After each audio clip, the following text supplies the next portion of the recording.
Good evening, namaste to our guest of honor, Professor Tapan Prasad Biswal, sir, the convener of GSTS, Dr. Pramod Kumar, advisor of GSTS, Dr. Manish Karmapar, sir, the moderators, and my dear friends.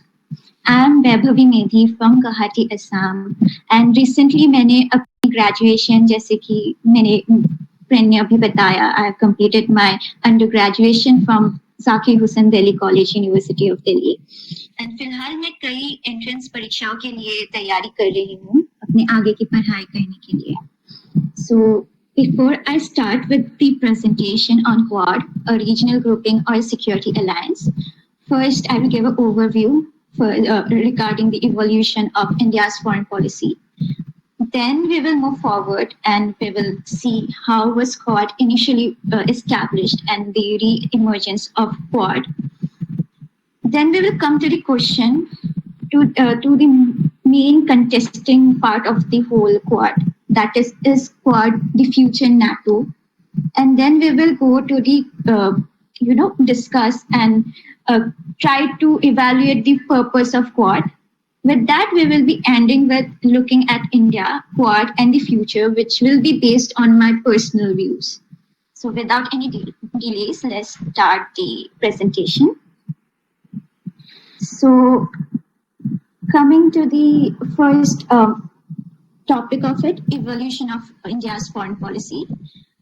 Foreign policy is usually seen as an apparatus through which governments guide their diplomatic interaction and relationship with other countries.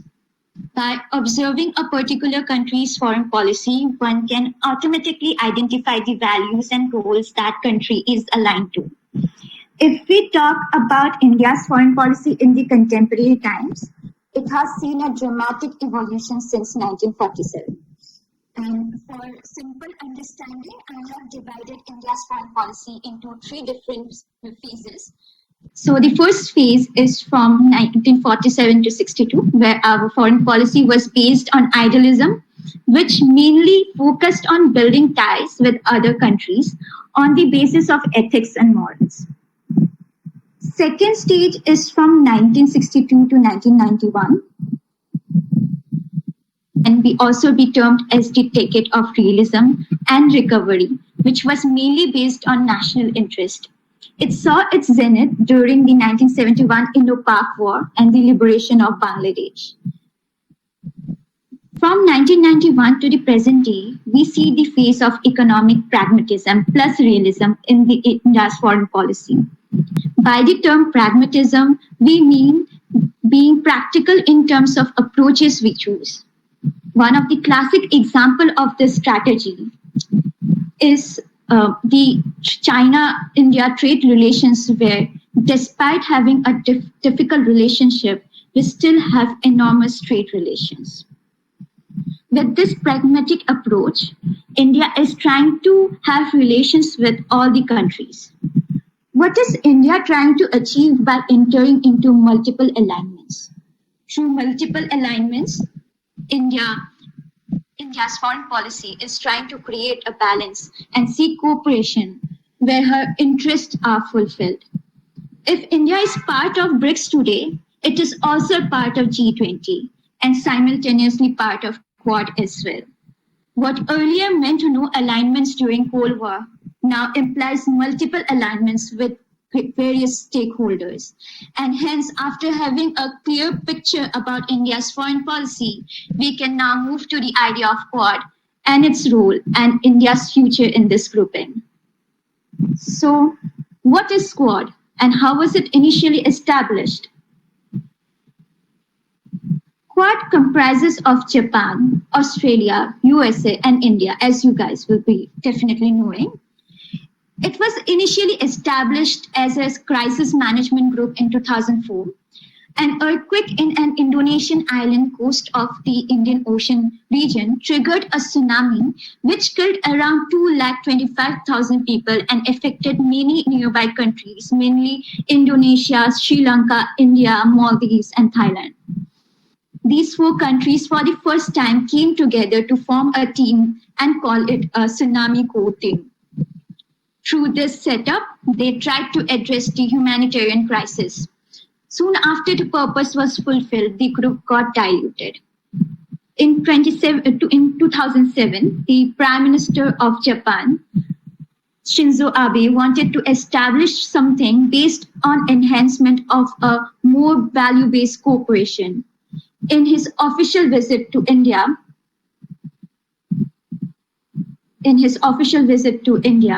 same year he addressed the famous Conference of the Two Seas speech, where for the first time the importance of the Indian Ocean and Pacific Ocean was highlighted. As you can see in this slide, where he says, I quote, "My friends, where exactly do we stand historically and geographically? To answer this question, I would like to quote here the title of a book authored by the Mughal prince Dara Sikho in 1655. We are now at a point at which the Conference of the Two Seas is coming into being." This was him addressing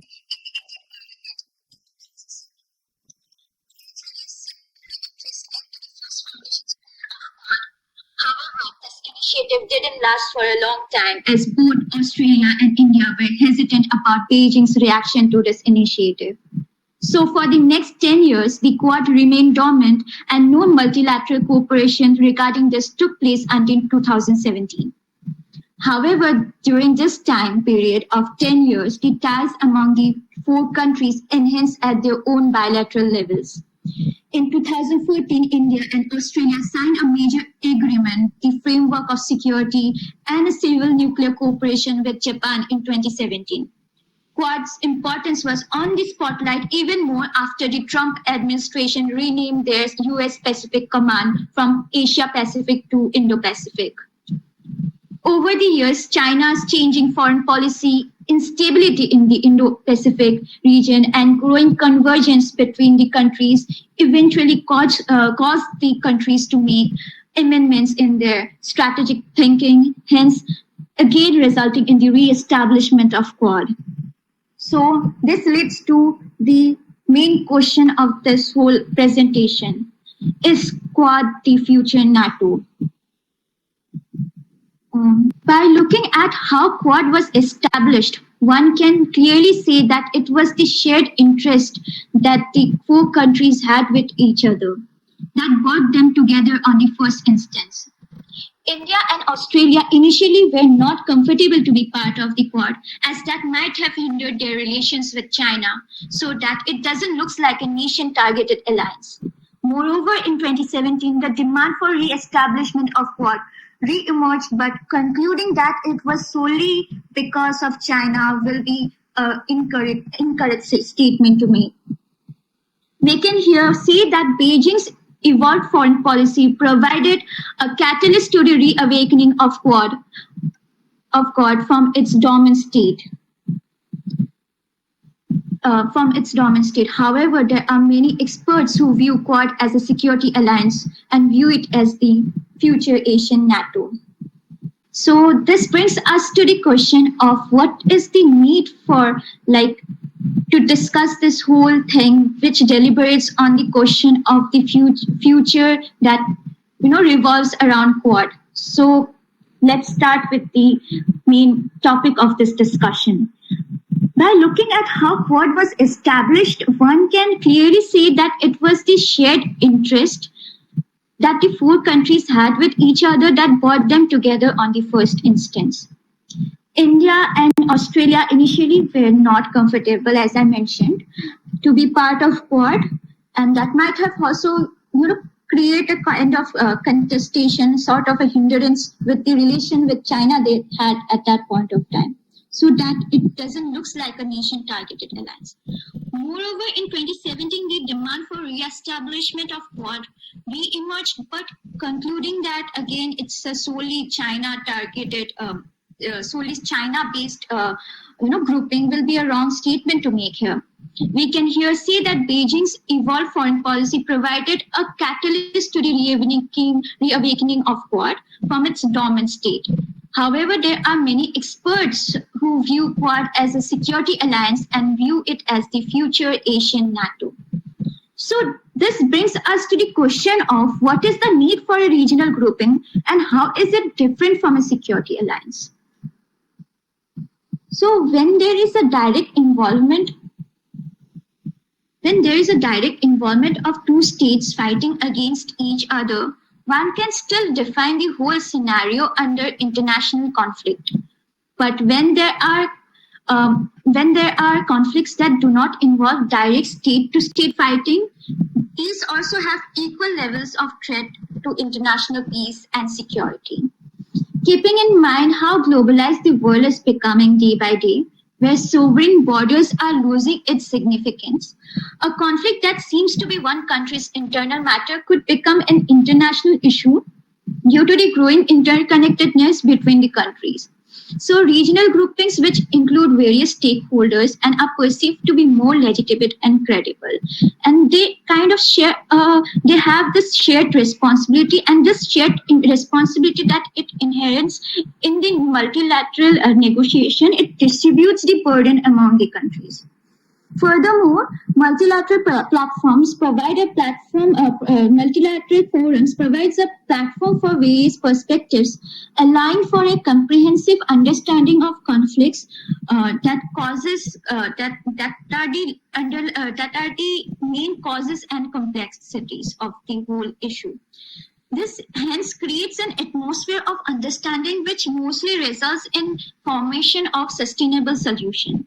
But it also has its own limitation, as that is the will of most of the economically and militarily developed members of the group often gets enforced as the common voice of the group, and sometimes the political differences between the member states often leads to the paralysis of the organization, where SARC can be taken as one of the major example as a failed organization. But on the other hand, EU can be taken as a perfect example where we can highlight a successful working model as an organization. So this leads us to the second question: what is a military alliance? Military alliance or security alliance, on the other hand, is a formal cooperative agreement between two or more parties that conditions their involvement in military conflict or other security-related issues, in which violent conflict is possible or underway. And NATO, if taken into picture, is a formal organization which has its own treaty, and the main essence of NATO is expressed in Article 5, which states an armed attack against one or more of them in Europe or North America shall be considered an attack against them all. NATO invoked this Article 5 for the first time in 2001 after 9/11 terrorist attacks against the United States. And now, after having a comprehensive look into what a regional grouping and security alliance and precisely what NATO is, we can draw a clear-cut image about Quad. Firstly, Quad is still a young partnership and an informal organization which is currently involved in cementing many strengths in the Indo-Pacific region. Secondly, it is focusing on mainly working with various partners on Indo-Pacific maritime domain awareness and also around other segments around the region, such as climate change, global health and infrastructure, which means it is still trying to come to a consensus as to what prism one should look at this organization from. But one thing is really clear, that it cannot be viewed as a security alliance for the time being. So, at the present moment, what can we say about Quad? We can say that it's a informal, as I mentioned, it's an informal organization, and such mainly, kind of saying that it is not something based on someone's, kind of alignment. We can say it's not an alliance, but an alignment. On that, we can. It was also mentioned by Thomas S. Wilkins, whose main purpose is to create stability in the Indo-Pacific region, but at the same time trying to establish a grouping which is not well defined currently, by making Quad to be all about China and portray it like a security alliance will again be a wrong statement to make. And in fact, the Chief of Army Staff, General M.M. Naravne, also mentioned clearly that Quad won't be a military alliance like NATO, but there will be a military cooperation among the countries. So moving forward to the next question of the next title of the topic, purpose of Quad. So every time recently the four countries conduct a multilateral military naval exercise Malabar, but merely on the basis of the naval exercise, one must not draw direct conclusions. There is no reference till now that Quad is a security alliance. In fact, in the Quad's first ever joint statement, which was published in the Washington Post op-ed, I will show it to you guys. To clarify the idea of Quad, it never really mentioned China or military alliance. Instead, it tried to view Quad as the protector of the Indo-Pacific, which is free, open, resilient, and inclusive, and emphasized its role as force for good.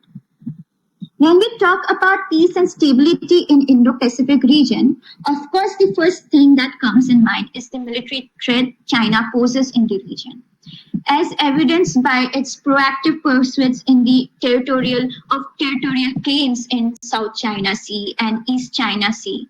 But Quad here will not get directly involved. Rather, it will indirectly aim to balance the rising power of China economically, politically, and militarily in the Indo-Pacific region. Currently, Quad's main focus is to counter the threats presented by new technologies by creating norms and standards to govern the future innovations, aim to work collectively on climate change issues, and strengthen its commitment towards the Paris Agreement. Even during the COVID-19 pandemic, it has actively worked to ensure safe, accessible, and effective vaccines throughout the Indo-Pacific in the year 2022, and also it kind of made sure to maintain peace and prosperity in the region. So moving forward, we will be discussing now my personal view on India, Quad, and the future. So, by establishing a free and open Indo-Pacific with the help of Quad, India will be able to achieve its maneuver to expand its trade in the regional and the global sphere. This will in return reduce our trade dependence with China in the coming years, which will in turn gradually, which will slowly help, gradually reduce our trade deficit with Beijing. Slowly, with the help of Quad, we can also establish ourselves as a major power in the region by maintaining a world order which is rule-based and is associated with more widely accepted values. The first question that emerges after learning about Quad is whether this whole inclination towards a West, joining a grouping like Quad, would it impact the existing relations between India, China, India-Russia relations? Based on this question, India is trying its best not to turn this Quad grouping to something that might challenge the interest of both the countries and especially with China. Because India is already facing conflicts on its northeastern and the northern borders. Therefore, keeping in mind the geographical proximity to China, its policy towards Beijing will differ from other Quad countries. Same goes for Moscow, which already showed its dissatisfaction with the renaming of the Asia Pacific Command to Indo-Pacific, terming it to be a step back to the Cold War mentality. Although not a neighboring country, but Moscow shares a historic relationship with India. And in terms of defense equipment, India has its own challenge as it's being an import-dependent country. It kind of is trying to diversify its defense imports, and also growing closeness of Russia, China, and also Pakistan is another challenge that Indian diplomacy needs to tackle. while gradually enhancing its cooperation with Quad. So while India goes forward to take Quad relations further, it also needs to keep in mind not to like antagonize these two countries. Even in the recent joint statement issued by the Quad members with respect to Russia-Ukraine conflict, they have not directly condemned Russia. I have even highlighted the term that was issued by the website of the White House, and also the which the Quad leaders' statement was like being published in the White House website. I've highlighted the word "our deep concerns." The member instead used the term "deep concerns" in the Quad's leader joint statement. And this will be the main challenge India will face within Quad to maintain as the policy of other members of Quad towards Russia and China are becoming tougher day by day, which in turn we can see the growing bond harmony between the two countries, that is of course Russia and China. Hence, India would try to create a balance and would ensure that this Quad grouping would not turn into a military alliance, as this might go against the interests of our country.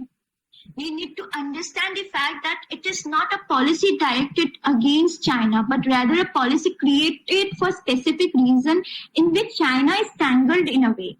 Hence, Quad should be seen as a tool to balance multilateral cooperation whilst also parallelly achieving foreign policy interests. On another note, we all know that USA is trying to create its dominance in the Indo-Pacific region, and it also has its own America First policy. It shares a very special relationship with India, but we also need to keep in mind that India-US ties are very different, and all these warm exchanges are just a recent phenomena. Washington spent most of the last 70 years criticizing and sanctioning India. So in that context, India must be wary and be cautious enough to not become a pawn for Washington's rivalry with China. As one must be knowing the history of alliances and its famous use and through tactics. So the challenges that India is facing from China must be met on India's terms, and hence involving itself to more engagement with Beijing will keeping the alliance as one of the last options to choose. However, if China's aggression increases in the region day by day, there is a high possibility that the Quad might turn its course and turn into a security alliance. Before I end my speech, I have also mentioned some articles from JSTOR and from ORF, which you guys can refer and take a screenshot of. And this is one slide. And in the other slide, I would definitely recommend to read the document. Should the Quad become a formal alliance? It's by the Department of Defense of White House itself. They have published this document. You can go through this and you can have a wider understanding on that topic. So with this, I will end my speech. I hope you guys enjoyed, and yeah, back to the moderators. Thank you so much.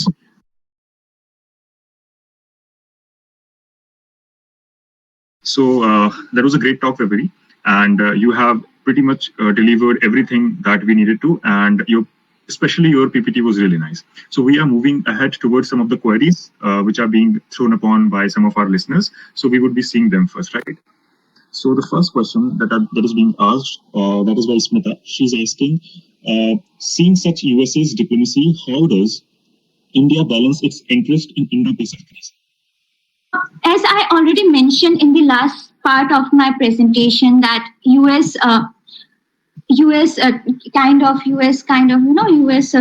own, it has its own sort of interest in the Indo-Pacific region.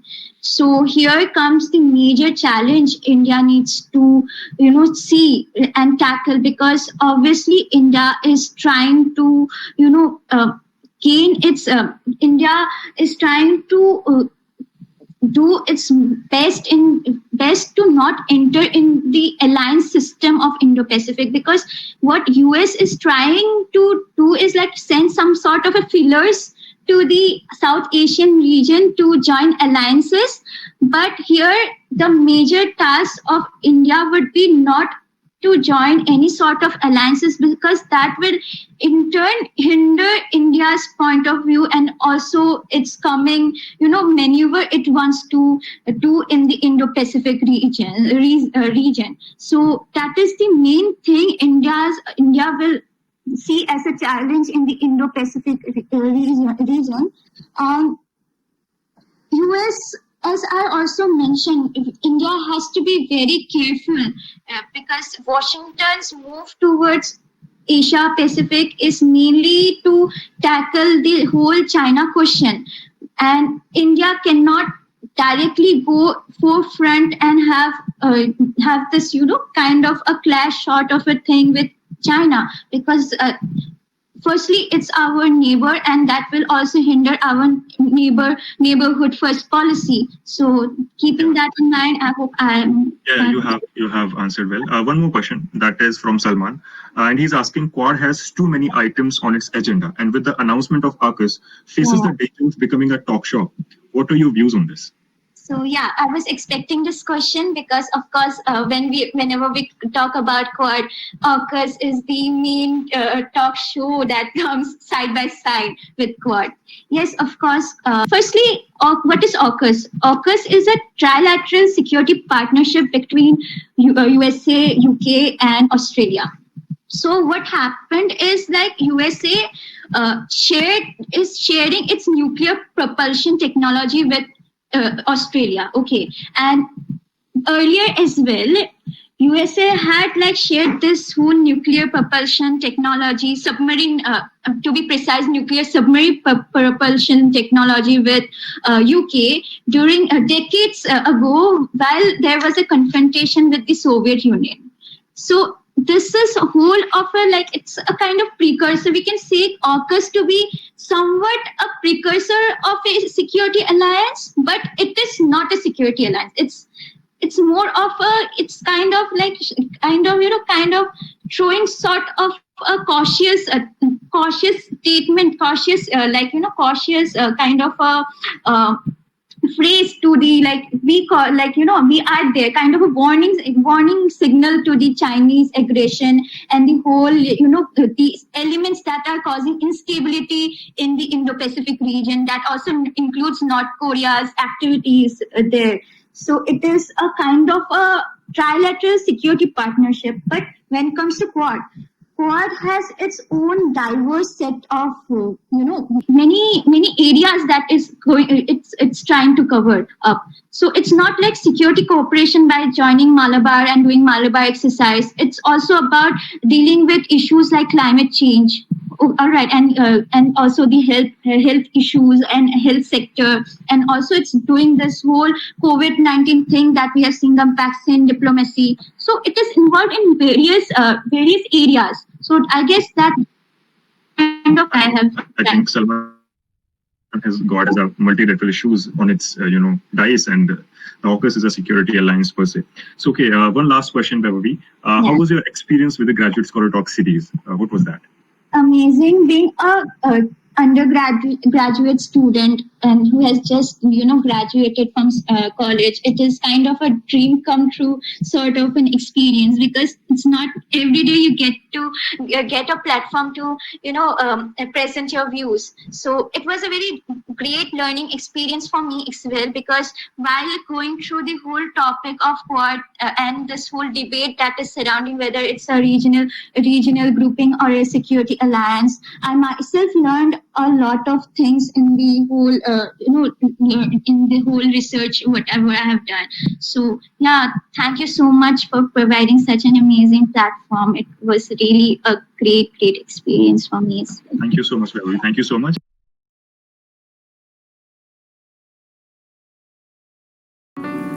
आंख में पानी रखो, होठों पे चिंगारी रखो, जिंदा रहना है तो तरकीबें बहुत सारी रखो।